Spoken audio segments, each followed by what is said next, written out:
Survey of Calculus, Chapter 6, Section 5, Constrained Optimization. All right, for those of you who were in finite math first semester, going to remember that we actually did do constrained optimizations. We did those with matrices. Don't panic, no matrices involved here.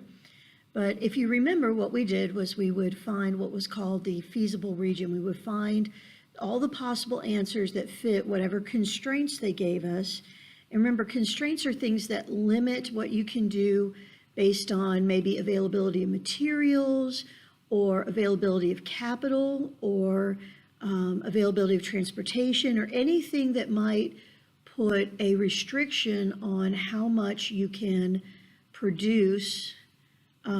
Anything like that would be a constraint.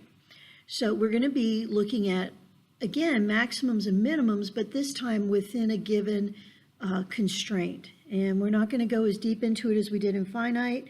And so you don't need to worry about that. We're not going to do it for constraints that are inequalities.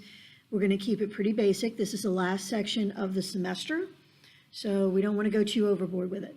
So anyway, to find a maximum or minimum value of a function, which is f of xy, and is subject to the constraint is going to be symbolized by the letter g. So g of xy equals 0. Here's what we're going to do. Number one, we're going to form a new function, and it's going to be called the Lagrange function. And it's going to be capital F, x, y, and then lambda. Okay, that last letter is the Greek letter lambda. And what we do is we do f of xy, which is the value of the function, minus lambda times gxy, which is the constraint. So it's the function minus lambda times the constraint. And lambda is what is called a Lagrange multiplier. What we're going to do after we form this new equation that we just talked about, the function minus lambda times the constraint, we're going to find the partial derivatives at x, y, and lambda. Then we're going to set those partial derivatives equal to 0, and we're going to find the solution of that system. So we're going to solve them for x, for y, and for lambda. And they're going to represent those answers by a for x, b is the y value, and lambda is the lambda value. Then what we need to do is we need to determine whether AB is a maximum or a minimum. And it says the method of Lagrange multipliers can be extended to functions of 3 or more variables. Okay, we're not going to get too complicated.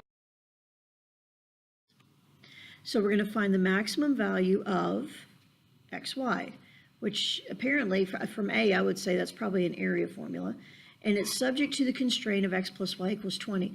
This would be similar to a problem where you wanted to find the maximum area available when you had to keep your perimeter at, well, your perimeter would actually be 40. So that would be 2x plus 2y, so x plus y would be 20. But that would be kind of a type of word problem that you might have with this. You know, what would be the maximum area that you could create if your fence had to be, you only have 40 feet, yards, whatever, of fencing? Then it would be a similar setup to this. So the first thing we do is we want to make sure our constraint equals 0. So we make x plus y equals 20 to x plus y minus 20 equals 0. And then we're going to form our new function. Okay, so what we're going to do is we are going to do xy, which is our function we're trying to find the maximum value of, minus lambda times the constraint, x plus y minus 20. So there's our new function. And then we're going to find the partial derivatives. And they don't actually show how they're doing that here, but the partial derivative with respect to x is y minus lambda. The partial derivative with respect to y is x minus lambda. And the partial derivative with respect to lambda is negative x plus y minus 20. You might notice that that's really always going to be the case.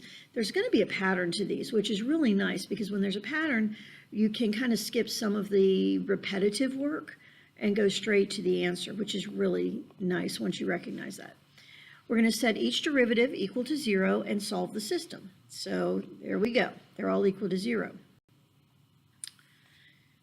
Notice that x equals lambda and y equals lambda, which means x, y, and lambda all must be equal to each other.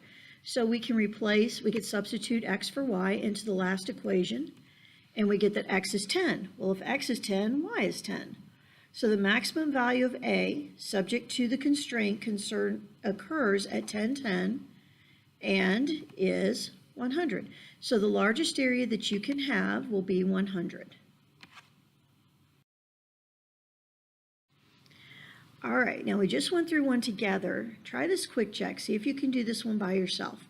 Find the and this is very similar. Notice we've got the area formula again. This time our constraint is x plus 2y equals 30. Remember, you want to make that equal to 0. Pause the recording, give this a try, and resume to check your answer.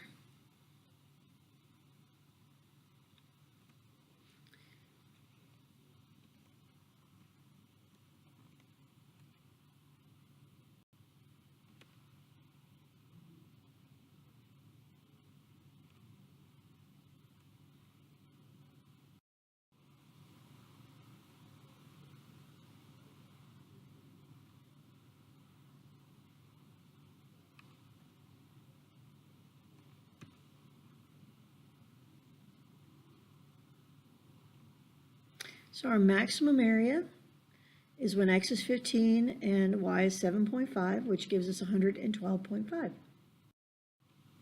All right, let's try another one. We're going to find the maximum value of 3xy this time, and our constraint is 2x plus y equals 8.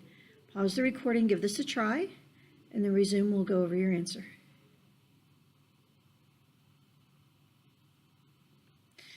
Okay, so we're going to rewrite 2x plus y equals 8 as 2x plus y minus 8 is 0. Form our new function. Take the partial derivatives. And again, you might notice that there's been a pattern, especially for that lambda one. There's definitely a pattern there. Set each derivative equal to 0 and solve. We get that lambda is 3x, so we can substitute that into the first equation.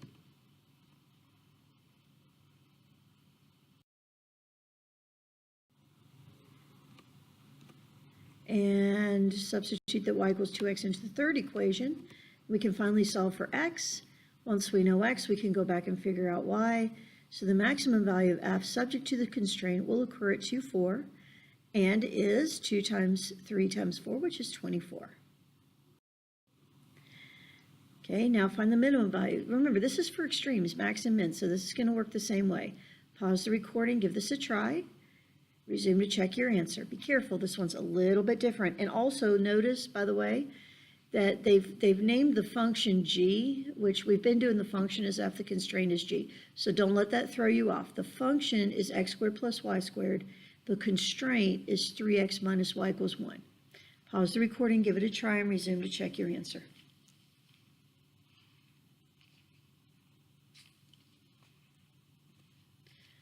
Okay, so we solve the constraint, make it equal to 0. And we write our new function. And then we do our partial derivatives. Again, notice that we've definitely got a pattern going here, especially for the partial derivative with lambda. We're going to solve our system. Notice that from the first two equations, we get that 2/3 x equals lambda and negative 2y equals lambda, so we can set those equal to each other and get that x equals negative 3y. We can then substitute that into the third equation and solve for y. And we get that y is negative 1/10. Once y, we can go back and find x, which would be 3/10. So we have a minimum when x is 3/10 and when y is negative 1/10, and that minimum is 1/10. Okay, you knew where problem had to be coming. We're talking about a beverage can that has a volume of 12 fluid ounces or 21.66 cubic inches, which is what we're actually going to want to use. So use the 21.66 cubic inches. We want to know what dimensions yield the minimum surface area. So you're going to need a couple of formulas. The surface area of a right circular cylinder is 2 pi r squared plus 2 pi rh. And the volume of a right circular cylinder is pi r squared h, which I think we've got here. So let me get you started on this. We want to minimize the surface area, 2 pi r h plus 2 pi r squared. That's what I said, just kind of reversed it. And then the volume is pi r squared h, which equals 21.66. So it's going to be pi r squared h minus 21.66. So those are our two equations, the function and the constraint. Pause the recording, see if you can work through this problem, and resume to check your answer.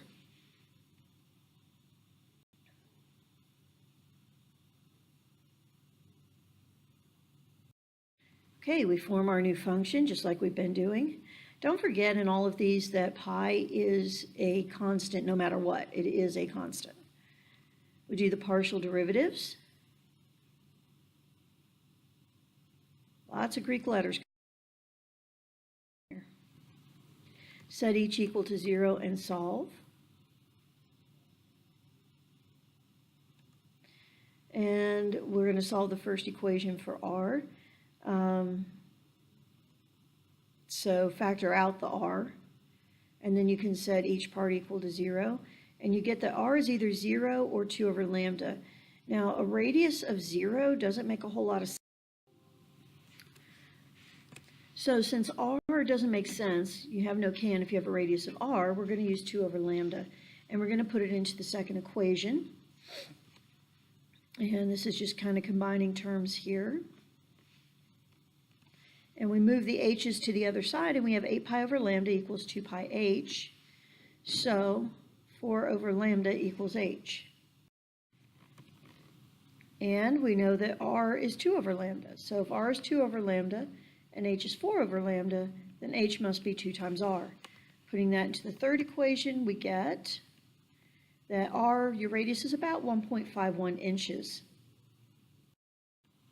And once we know what the radius is, then we can figure out the height. So if we want to have a fixed volume with a minimum surface area, then our surface area is going to have to be 42.98 inches squared. Summary, you might want to pause and look over these. The main thing is just being able to use that formula that we talked about. And let's do some additional practice. Pause the recording as you go through these to try the problems, resume the recording to check your answer, and then move on to the next problem.